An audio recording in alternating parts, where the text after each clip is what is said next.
মাননীয় স্পিকার, গত সপ্তাহে আমরা এই সংসদে মাননীয় শিক্ষামন্ত্রীর কাছে একটা বিবৃতি শুনেছি। তার বিবৃতি অনুযায়ী হাজার হাজার মামলা জটে আমাদের শিক্ষা ব্যবস্থা আজকে জর্জরিত।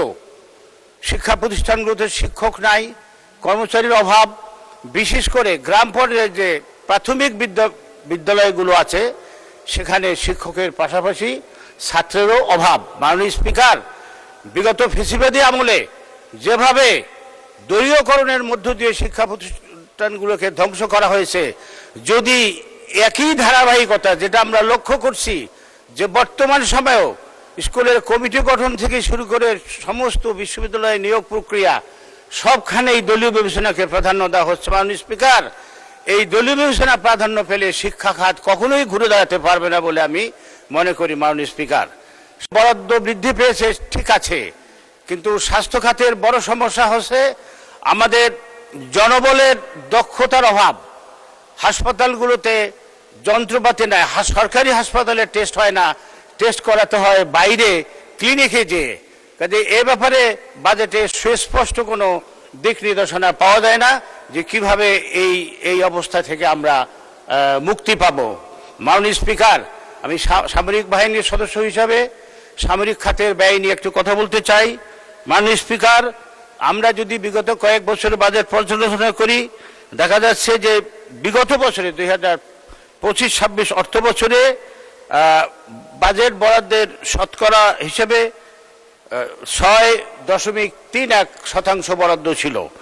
এবারে টাকার অঙ্কে বৃদ্ধি পেলেও সেটা শতাংশে কমেছে 6.01। মাননীয় স্পিকার, বর্তমান বৈশ্বিক এবং আঞ্চলিক প্রেক্ষাপটে আমি মনে করি বাংলাদেশের যে সশস্ত্র বাহিনী আছে সেটাকে আরো শক্তিশালী করা, প্রশিক্ষিত করা, এটার জন্য উন্নত প্রযুক্তি সম্পন্ন অস্ত্র এবং সরঞ্জামাদি ক্রয় করতে হবে। সশস্ত্র বাহিনীর সদস্যদেরকে উন্নত প্রশিক্ষণ দিতে হবে দেশে বিদেশে, এবং আমাদের উপকূলীয় অঞ্চলে যে নজরদারি এবং সাইবার নিরাপত্তা বৃদ্ধির জন্য আমাদেরকে খরচ করতে হবে। মাননীয় স্পিকার, সেই বিবেচনায় আমি প্রতিরক্ষা বাজেট আরো বৃদ্ধির জন্য প্রস্তাব করছি। মাননীয় স্পিকার, আমরা এই বাজেটের পরিসর বৃদ্ধি করার জন্য ক্ষুদ্র ও ফুটপাতের ব্যবসায়ীদের উপরে কর আরোপ করা হয়েছে এবং তাদের জন্য টিন সার্টিফিকেট বাধ্যতামূলক করা হয়েছে। মাননীয় স্পিকার, আমরা সকলেই জানি বড় বড় ঋণ খেলাপিদেরকে ছাড় দিয়ে এই ক্ষুদ্র ব্যবসায়ীদের উপরে যদি করের বোঝা চাপিয়ে দেওয়া হয় সেটা কতটুকু সুফল দিতে পারবে জাতি সেটা জানতে চায়। মাননীয় স্পিকার, ভ্যাট হচ্ছে একটি রিগ্রেসিভ কর। আমাদের রাজস্ব খাতের প্রধান উৎস হচ্ছে ভ্যাট। এই ভ্যাটের প্রভাব সমানভাবে ধনী এবং দরিদ্রের উপরে পড়ে। মাননীয় স্পিকার, কিন্তু এটার দ্বারা সবচেয়ে বেশি ক্ষতিগ্রস্ত হয় আমাদের দেশের সাধারণ মানুষ, দরিদ্র শ্রেণীর মানুষ। মাননীয় স্পিকার, এই বাজেটে মধ্যবিত্ত এবং নিম্ন আয়ের মানুষের জন্য খুব একটা ভালো খবর নাই। মাননীয় স্পিকার, লক্ষ্যমাত্রা পূরণের জন্য বিভিন্ন ধরনের ভ্যাট এবং শুল্ক আরোপ করা হবে এবং ব্যবসায়ীরা করবে কি, সেটাকে পণ্যের উপরে চাপিয়ে দিয়ে মূল্য বৃদ্ধি হবে। এই মূল্য বৃদ্ধির যে কষাঘাতে সাধারণ মানুষ তাদের যে জীবন ধারণের জন্য নিত্য নৈমিত্তিক চাল, ডাল, তেল, লবণ কিনতে হয় তার উপরে পড়বে। একই সঙ্গে শিক্ষা এবং স্বাস্থ্য খাতেও এই ভ্যাট এবং করের প্রভাব পড়বে। মাননীয় স্পিকার,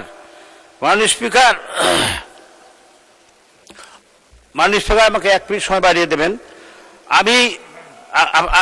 আমি ঢাকা 16 আসনের থেকে নির্বাচিত হয়েছি।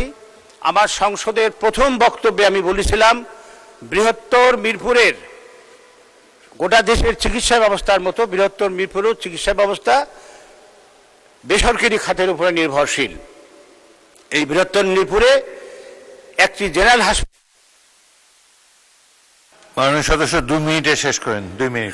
জি মাননীয় স্পিকার, আমাদের যে স্বাস্থ্য ব্যবস্থা সেটা এখনো প্রায় 80% নির্ভরশীল বেসরকারি খাতের উপরে, এবং বেসরকারি যে চিকিৎসা ব্যবস্থা, ক্লিনিক এবং হাসপাতালগুলো সেগুলো খুবই ব্যয়বহুল।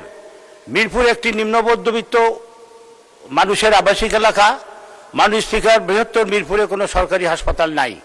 আমি আমার বাজেট বক্তৃতার প্রথমেই বলেছিলাম, প্রথম দিনেই একটি হাসপাতাল প্রতিষ্ঠার দাবি জানিয়েছিলাম। সেই দাবিটাকে আমি আজকে আবার পুনরায় উত্থাপন করছি। মাননীয় স্পিকার, মিরপুর থেকে শত শত বাস এবং ট্রাক ঢাকা শহরের বিভিন্ন গন্তব্যে চলাচল করে, কিন্তু এই বাস ট্রাক দাঁড়ানোর জন্য কোনো বাস স্ট্যান্ড নাই। মাননীয় স্পিকার, সম্প্রতি আমরা জেনেছি মাননীয় প্রধানমন্ত্রী ঢাকা শহরের বড় বড় বাস স্ট্যান্ডগুলোকে ঢাকা শহরের বাইরে নেওয়ার জন্য নির্দেশ দিয়েছেন। সেটি একটি সমাধান হতে পারে, বাট আমরা একটি বিকল্প চিন্তাও করতে পারি। মাননীয় স্পিকার, আমরা এগুলোকে বহুতল বিশিষ্ট যদি স্ট্যান্ড হিসাবে আমরা নির্মাণ করতে পারি, আমার মনে হয় আমাদের সমস্যা অনেকটা সমাধান হবে। বিশেষ করে আমি আমার পল্লব এলাকার জন্য এই বাস ট্রাকগুলোর পার্কিংয়ের জন্য আমি একটি বহুতল বিশিষ্ট পার্কিংয়ের দাবি করছি। মাননীয় স্পিকার, আমি এর পূর্বেও বলেছি, আবারও বলছি, সারা দেশের মতো আমার আসনে মাদকের ব্যাপক প্রভাব। আমি সম্প্রতি মাননীয় স্বরাষ্ট্রমন্ত্রী মহোদয়ের সঙ্গে সাক্ষাৎ করে এটা আমার উদ্বেগের কথা জানিয়েছি।